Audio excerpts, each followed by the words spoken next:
नमस्कार, आप देख रहे हैं एनएमएफ न्यूज। मैं आपके साथ शबनम। ईरान को चारों तरफ से दबाने के लिए ट्रंप पुरजोर कोशिश में लगे हुए हैं। एक तरफ ईरान पर हमला करवाने के लिए इजराइल को तैयार कर लिया है, तो दूसरी तरफ अब खाड़ी देशों के दौरे पर लौटने के बाद सऊदी अरब को भेज दिया है ईरान को धमकाने के लिए। दरअसल सऊदी अरब की तरफ से ईरान को धमकी दी गई है और कहा गया है कि आप अमेरिका के साथ अपने परमाणु कार्यक्रम को लेकर समझौता कर ले। अगर ऐसा नहीं हुआ तो यह आपके लिए बहुत नुकसानदायक होगा और इजराइल फिर आपके खिलाफ युद्ध छेड़ देगा। इसी पर चर्चा के लिए मेरे साथ मेरे वरिष्ठ पत्रकार पंकज प्रसून जी हैं। पंकज जी, अभी तक तो ट्रंप जो है वो ईरान के साथ हाथ मिलाने के लिए, उसके परमाणु कार्यक्रमों में शामिल होने के लिए रास्ता तैयार कर रहे थे, लेकिन दूसरी तरफ जो है अब सऊदी अरब को भेज दिया ईरान को धमकाने के लिए। आखिर ट्रंप क्या करना चाहते हैं? नहीं, कोई ये धमकी नहीं है और सब एक ही रास्ते पर जा रहे हैं। डोनाल्ड ट्रंप ईरान के साथ परमाणु समझौता करना चाहते हैं। सऊदी अरब डोनाल्ड ट्रंप का दोस्त है, वो ईरान को यह कह रहा है कि तुम समझौते कर लो और इसी में सबका फायदा है। और जो नेतन्याहू और डोनाल्ड ट्रंप का जो झगड़ा हुआ है वो भी इसी वजह से हुआ है, क्योंकि इजराइल जो है वो ईरान पर हमला करना चाहता है, डोनाल्ड ट्रंप इसके साथ समझौता करना चाहते हैं। तो कहीं कोई कंट्राडिक्शन नहीं है। हाँ। कि डोनाल्ड ट्रंप चाहते क्या है। डोनाल्ड ट्रंप सिर्फ और सिर्फ ईरान से बातचीत करना चाहते हैं, कोई नेगोशिएशन करना चाहते हैं, समझौता करना चाहते हैं। हाँ, टर्म्स एंड कंडीशंस को लेकर अलग अलग राय हो सकता है। ईरान कह रहा है कि ऐसे बातचीत तो नहीं हो सकती ना कि आप आए और बोल दे कि अपना परमाणु कार्यक्रम सारा खत्म कर लो और फिर हमें कुछ नहीं मिले। तो अगर बातचीत आपको करना है तो आपको भी कुछ देने के लिए तैयार रहना होगा। तो यही चल रहा है बातचीत के। देखिए, ये प्रक्रिया है वो चल रही है। इसमें ऐसा नहीं है कि सऊदी ने धमका दिया तो ट्रंप ने धमका दिया या ईरान धमकी में आने वाला है। देखिए, ईरान पे तमाम तरह के प्रतिबंध लगा के अमेरिका देख चुका है। हाँ।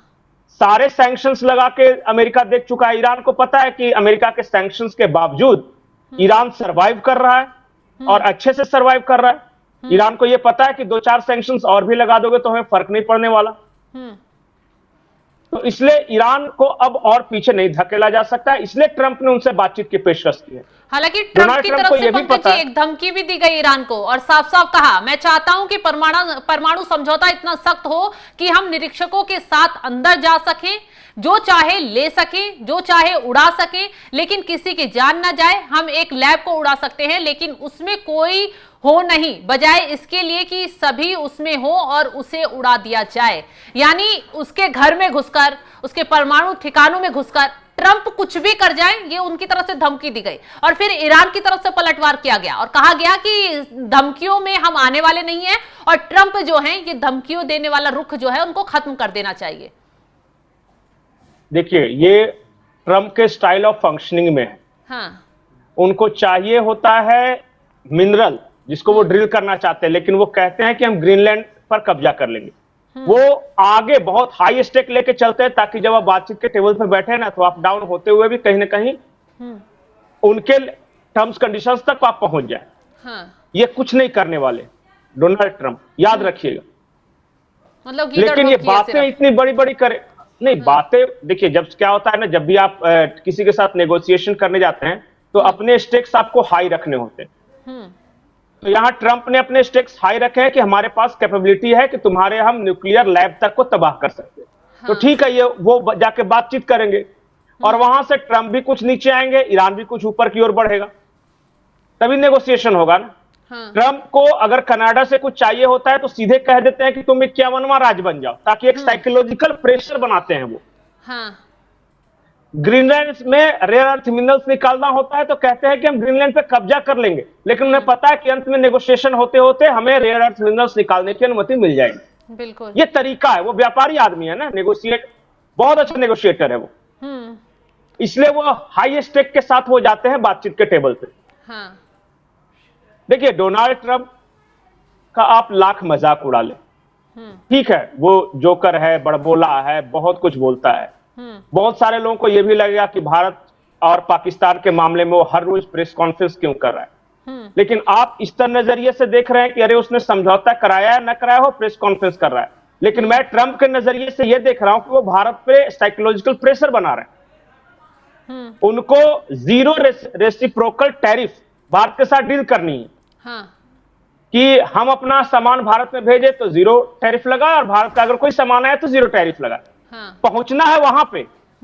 लेकिन ये पहले से भय भूमिका बना रहे हैं कि देखो तुम युद्ध कर रहे थे, हमने समझौता करा दिया, ताकि भारत बातचीत करे उनके साथ। और एक बार बातचीत आप उनके साथ शुरू कीजिएगा, ना डोनाल्ड ट्रंप 125% टैरिफ लगाने वाले हैं भारत पे, और ना भारत अमेरिकी सामानों को 0% टैरिफ पे ये करने वाला है। तो ये ट्रेड डील होना है, इसी वजह से ये ज्यादा भौकाली बना रही है।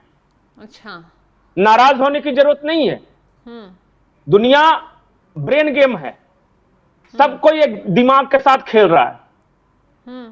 डोनाल्ड ट्रंप भी वही कर रहे हैं, और डोनाल्ड ट्रंप बिजनेसमैन है। वो अच्छे राजनीतिज्ञ हैं या नहीं है मुझे नहीं पता, वो अच्छे डिप्लोमेट हैं या नहीं है नहीं पता, लेकिन ये तो आप मानिएगा ना कि वो बहुत अच्छे बिजनेसमैन है जिन्होंने ट्रंप अंपायर खड़ा किया। तो एक पागल आदमी इतना बड़ा अंपायर खड़ा कर सकता है? नहीं।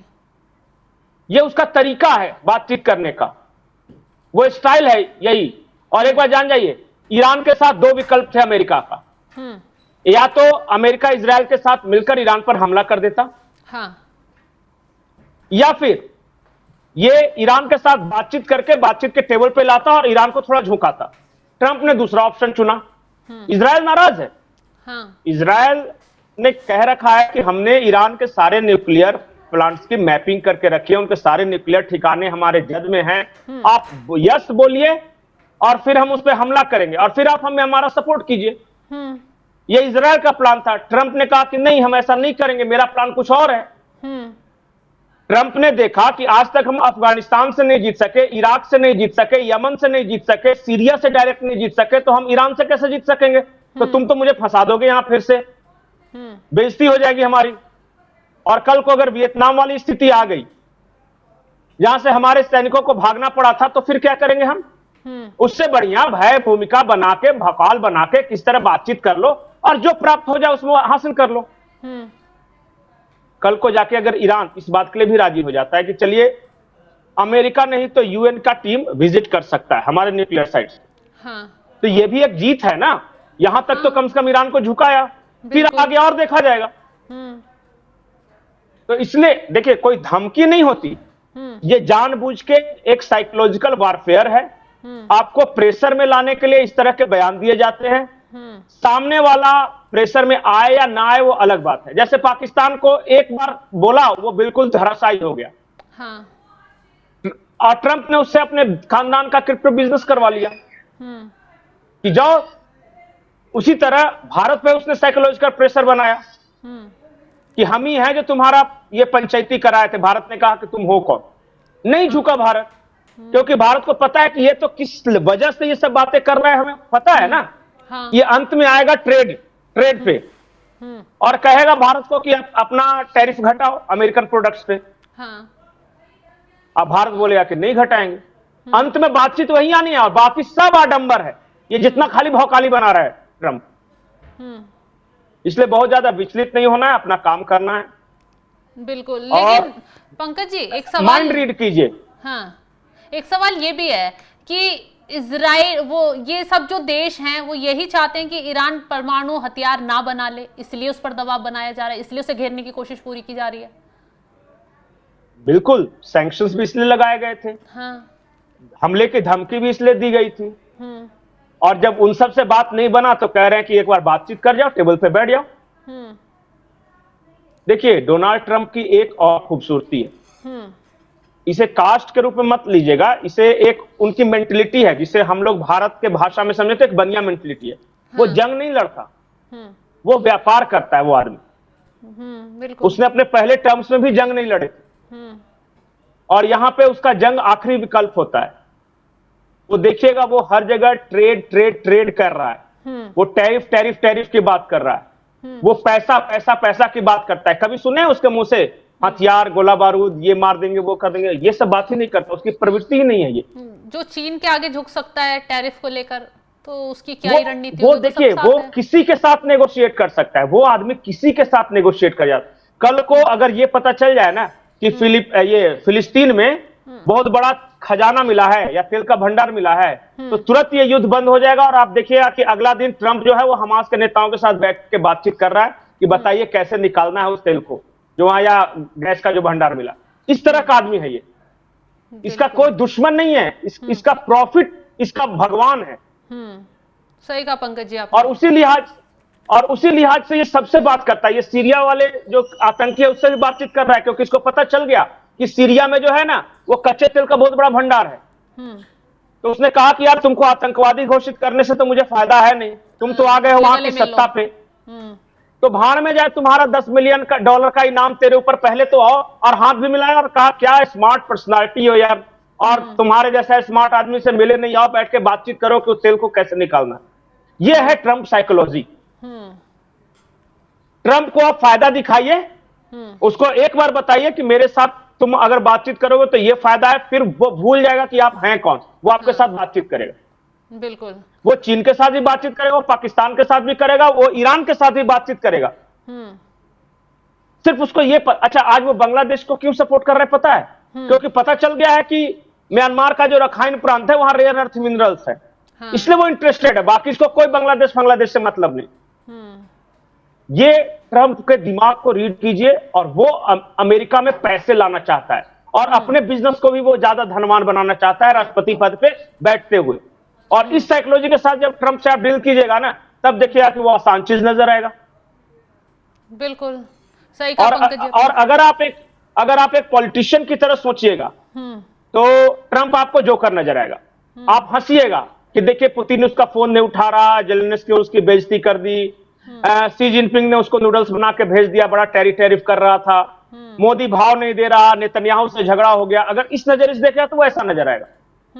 लेकिन एक मक्कार बिजनेसमैन के रूप में देखेगा तो ट्रंप वो नजर आएगा आपको।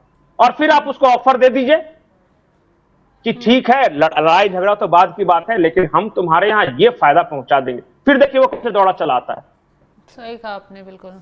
तो जिस तरीके से वो तमाम देशों के साथ डील करने के लिए इधर से उधर भागते हुए नजर आ रहे हैं, उसे तो समझ में आ गया है कि कैसे ईरान पर एक दबाव की रणनीति के तहत ट्रंप कार्ड खेल रहे हैं। और बाकी देश शायद ये समझे ना समझे, लेकिन शायद ईरान को इस बात की भनक लग गई है और ईरान ने यही वजह है कि ट्रंप को उन्हीं के लहजे में अब जवाब देना शुरू भी कर दिया है। फिलहाल तमाम जानकारी के लिए पंकज जी आपका बहुत बहुत शुक्रिया। तो आप इस खबर पर क्या राय रखते हैं? ट्रंप जिस तरीके से सभी देशों के साथ बिजनेस को लेकर चालाकी चल रहे हैं, उसको लेकर आप क्या राय रखते हैं? कमेंट कर जरूर बताएं। तमाम खबरों की अपडेट के लिए आप हमारे साथ जुड़े रहें। नमस्कार।